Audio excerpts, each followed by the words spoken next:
गाउँतिर नयाँ मान्छे ऐसे लुको पात भने हैन त खत्रै भले हर्छ यार फल्ना नि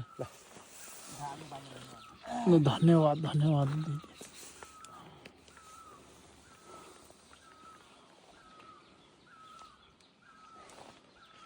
भिडियो खिचे हाम्रो ग्याङको